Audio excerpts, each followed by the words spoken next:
nyebut nami panjenengan. Kula sajane dereng kiyat. 7 hari ini dereng kiat untuk ikut tahlil, tapi kalau tahlil piyambak teng dina kali ini. Kenapa? Dalam hidup saya, selama saya proses sampai saya berangkat ke Mekah, ke Madinah, ke seluruh Nusantara, Indonesia terutama, saya jelajah. Baru saya nemu orang sing sifatnya koyo segoro saestu. Elek ditampani, konco apik ditampani, konco remuk mereteli nggih ditampani, konco alim nggih ditampani. Leres napa mboten? Niki Dimas Pao. Baru kali ini saya menemukan orang seperti beliau. Sifatnya jan nyegoro saestu. Nyegoro saestu. Dan enteng dalam segala hal untuk leluhur yang namanya budaya. Yang saya kenal beliau enak gak enak berangkat, api opo elek berangkat, karena sifat kemanusiaannya yang begitu kuat. Ini yang saya ambil dan saya merasa kehilangan dari sifat beliau. Saya pernah bermasalah, beliau sangat nyegoro dan selalu mendamaikan dulur-dulur ingkang bermasalah. Sangat nyegoro dan sangat bisa menjadi penengah. Makanya markas 99 saya ambil menjadi suatu pelajaran bagi saya. Songo-songo, Asmaul Husna songo-songo, betul memang. Ngoten gitu. Songo-songo sifati Allah Ta'ala. Jenenge Allah Ta'ala. Jenenge Pangeran Kang Akarya Jagat tentang wonten Islam songo-songo, angka yang tertinggi. Yang kedua, ini hal sebenarnya nggak perlu saya katakan, tapi harus saya sampaikan. Swarga gak pilih-pilih menungso. Swarga gak pilih-pilih menungso. Dalam Islam, seorang pembunuh seperti Sayyidina Umar bin Khattab, seorang pembunuh, bahkan Nabi pun akan dibunuh, tapi beliau paling dekat dengan surganya Allah Ta'ala dan mendampingi jasadnya Rasulullah. Jadi Mas Pao saya berikan benar-benar acungan jempol secara pribadi bagi saya. Ini saya buktikan ketika saya mengangkat kerandanya. Banyak saksi orang-orang sini, saya yakin. Bantere ora ukur. Saestu, kemburi nol. Kemburi niku sampe ngomong tenono. Ndak bisa, dorongan dari belakang. Sangat enteng banget. Demi Allah, lo ngadep ngeten. Demi Allah, enteng banget. Dalam bahasa Al-Qur'an, ketika jasad digotong enteng seolah-olah bisa dibawa lari, berarti sudah dirindukan oleh surganya Allah Ta'ala. Amin. Dan saya meyakini, seyakin-yakinnya, Dimas Pao wong tiang sae.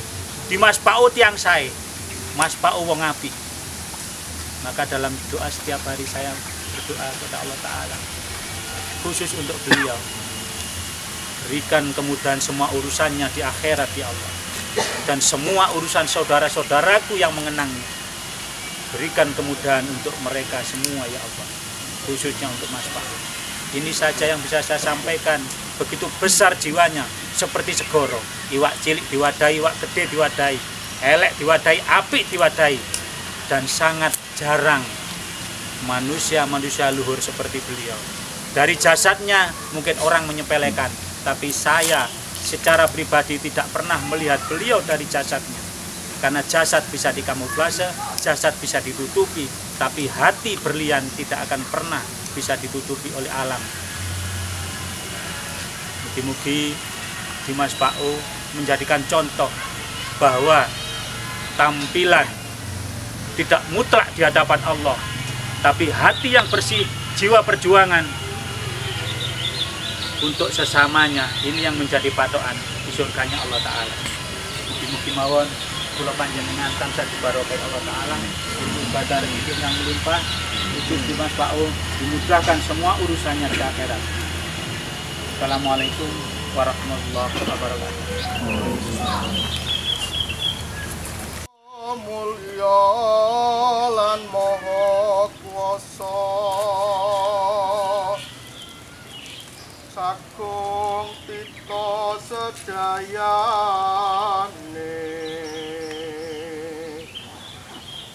papan pangungsen kalbu dung nugraha paring rezeki bagas warasan lan paring bebendu pramila wajib sinembah kang pinuji siang pantaraning ratri pangwasa tanpa pindan sampun wangsul sowan mring Yang Gusti kadang kita kang Mas Kupao wis ginaris ing pepesten bejo cilaka lampus amung Gusti kang paring pesti sugeng tindak kang pau sowan mring Yang Agung manggon papan ing kasuwargan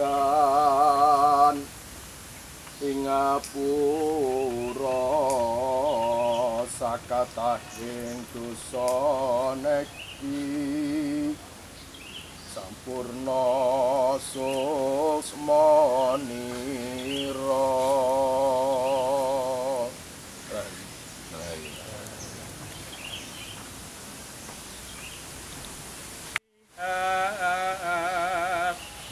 tusi kunjuk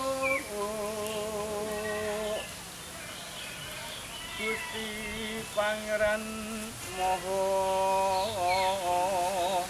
Suci linuhurna asmanipun langgeng ing selami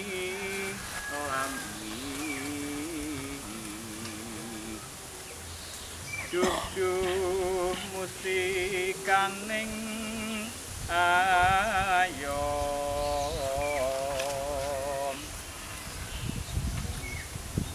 mugi anggung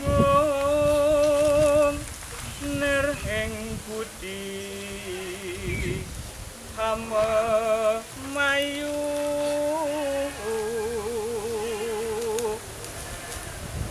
hame ngeti pargian nenggih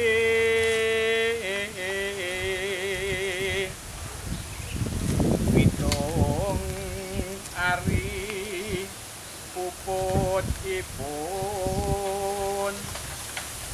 yuswa jiwa raga nenggih kadang kinasih kang pao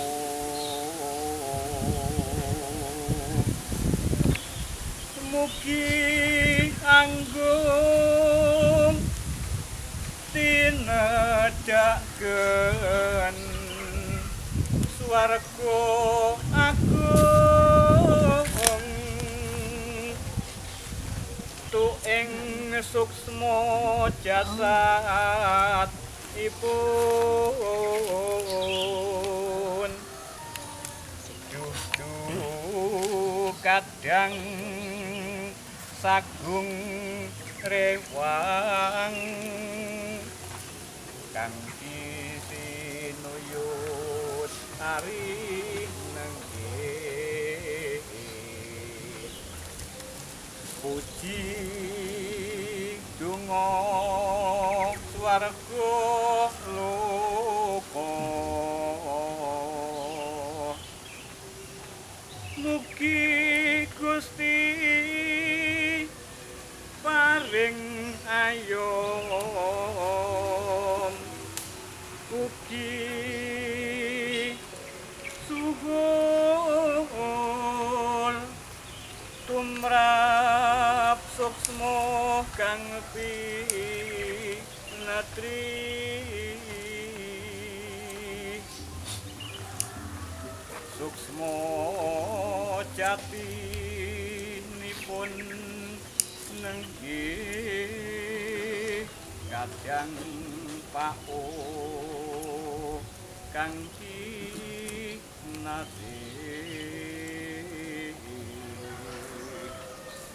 duh duh ayu ayu ayo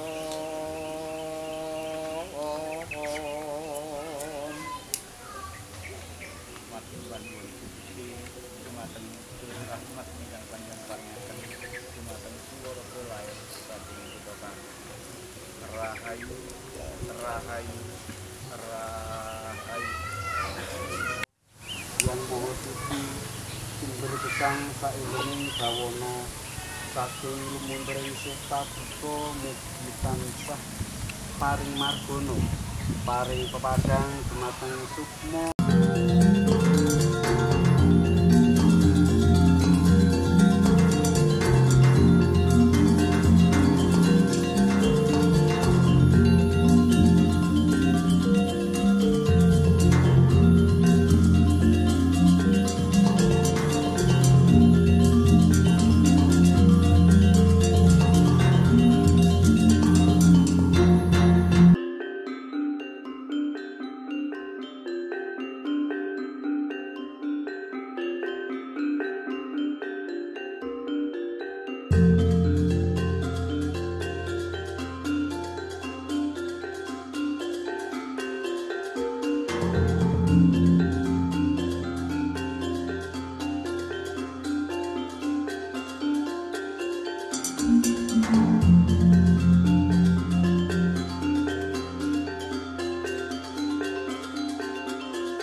Keluarga kita ya yang sedalam-dalamnya.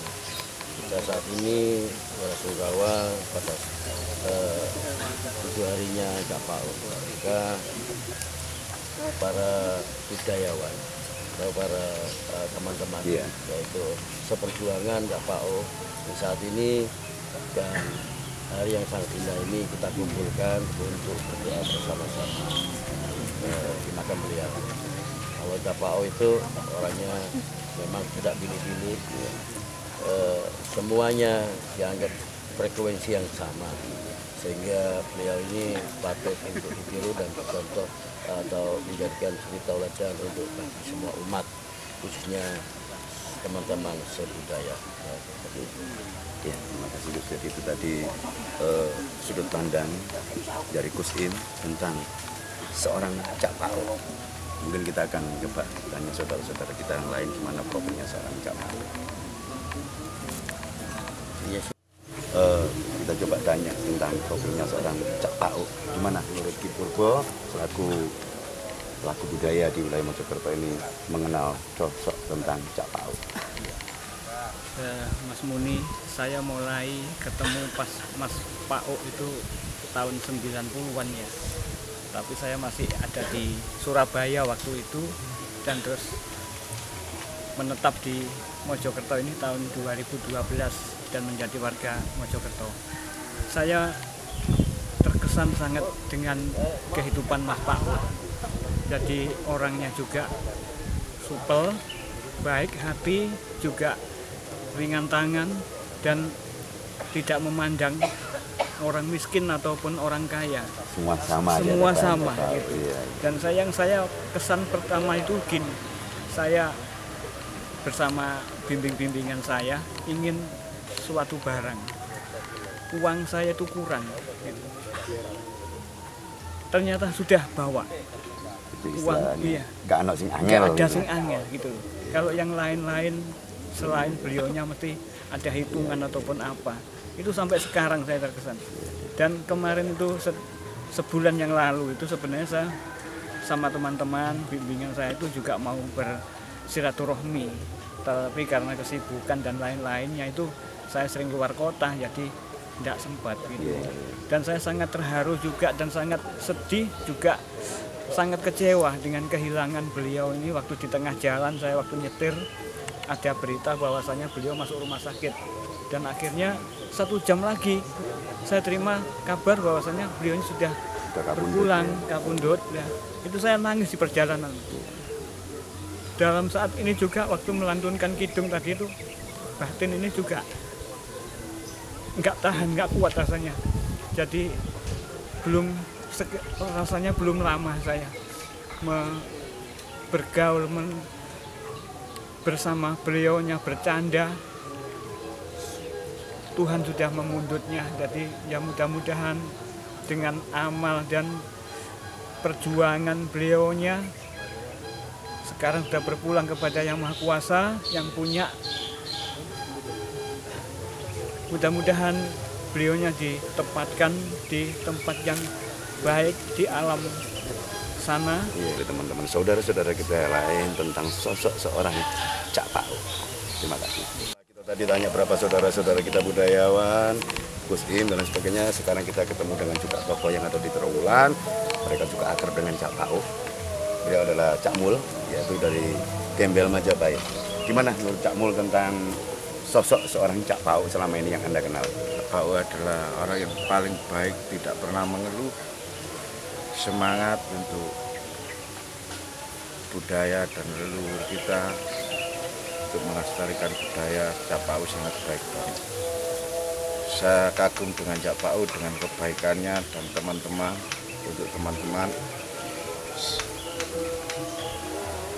Yes, sekian. Cak Pau sangat baik. Intinya Cak Pau Baik banget. ya. Terima kasih. Oke, kita akan lanjut coba tanya saudara-saudara kita yang lain tentang gimana sosok seorang Cak Pau. Siapa nih? Yang merupakan tetangga dari beliau, yaitu Cak Pau. Namanya Mas Danu. Gimana menurut Mas Danu tentang sosok seorang Cak Pau ini menurut pandangan Cak Danu selama kenal dengan beliau? Selama saya itu kenal dengan saudara saya, Pau itu mulai dari awal sekali, sebelum teman-teman budaya ini kenal dengan beliau. Dia dengan tekunnya mulai membuat patung sama saya itu di kubu belakang sampai subuh. Setiap hari itu aja sambil tirakat. Terus yang tidak bisa ditinggalkan itu ya supaya untuk tidak dingin di belakang di kebun ini tetap ya, saya menemani beliau dengan 1 sloki 2 sloki untuk menghangatkan tubuh. Saya kira saudara-saudara juga ya, tahu tentang itu. Dan ada satu ciri khas yang selalu saya kenang, itu kata-kata oke. Oke. Ya. Ya. Cok. Iya. Nah, itu selalu melekat di dalam hati. Oke, Bor. Iya, oke, Bor. Terus di dalam perkembangan kemana-mana teman budaya ini banyak yang A, yang B, yang C, yang model teman itu macam-macam, tapi dia bisa ngadai, bisa menerima, dan tidak pernah omongan sini dibawa ke sana, omongan sini dibawa ke sana, tidak pernah. Ya tampung Selalu semua bisa, di dalam gitu, nggak sampai keluar. bisa masuk menyelami semua hati teman-teman yang notabene itu berbeda-beda. Saya tidak bisa ngomong lebih jauh lagi, saya tidak kuat. Pokoknya teman saya ini memang wajahnya bukan bintang film, tapi hatinya melebihi dari bintang film. Mungkin dia layak menjadi bintang surga. Bintang surga. Amin. Itu saja. Ya, mudah-mudahan saudara saya ini diampuni segala dosa yang diperbuat ataupun tidak diperbuat. Aduh, saya tidak bisa melanjutkan kata-kata saya. Mohon maaf. Terima kasih Mas Danu tentang profilnya seorang Cak Dan Pau. sulit untuk dimintai foto. Sulit dimintai foto. Ya. Saking banyaknya kebaikan beliau sampai kita kadang-kadang sulit ya mengungkapkan lewat kata-kata. Ya, coba kita nyanyi saudara lain tentang profilnya Cak Pau. Ini Ya, salam budaya untuk rekan-rekan semua. Di hari Selasa Pon ini kita bersama-sama menyaksikan kemelunnya dupa seperti semangatnya Kang Pau dikala beliau masih hidup. Dan kita sangat berat untuk meneruskan cita-citanya, itu berat banget kita. Tidak gampang seperti beliaunya. Kita pandang beliaunya dikirain orang yang nggak neko-neko bicaranya, tindak tanduknya, sifatnya. tapi hatinya melebihi dari kita semua. Dan kita sebagai penerus uri-uri budaya, khususnya di Mojokerto bersama Gus Im dan Mas Nana, kita satukan saudara-saudara kita seperti saudara kita Cak Pao. Dikala beliau di mana saja dihina, dicaci maki, dia selalu menyatukan satu tujuan untuk NKRI dan budaya bisa bangkit. Udah nggak, saya bisa terus karena mari kita berdoa supaya jasad dan jiwa rohnya beliau diterima di sisi Allah sesuai amal ibadahnya. Dan kita sebagai penerus kita harus semangat dan semangat berjiwa semangat. Assalamualaikum. Salam budaya. Terima kasih itu sambutan dari Nyapulun. Cepat kita dari narasumbernya. Dengan Mas Saiful yang merupakan teman dekat sahabat karib juga dari Cak Pao. Gimana menurut Mas Saiful, pandangan Mas Saiful tentang sosok seorang Pao selama ini yang Anda kenal? Sosok Pao, oke. Buat saya sebetulnya lebih dari teman. Kita bukan saudara atau sedaging, tapi kedekatan kita lebih dari saudara, kerabat, kawan, sahabat. Dia bisa dijadikan sebagai kakak juga bisa, sebagai orang tua juga bisa, karena sifat welas asihnya yang selalu dituturkan ke teman-teman, juga ke saudara-saudara yang lain, bahwasanya apapun itu tetap akan hancur dengan sikap atau sifat welas asih. Itu saja yang perlu kita garis besari. Terima kasih.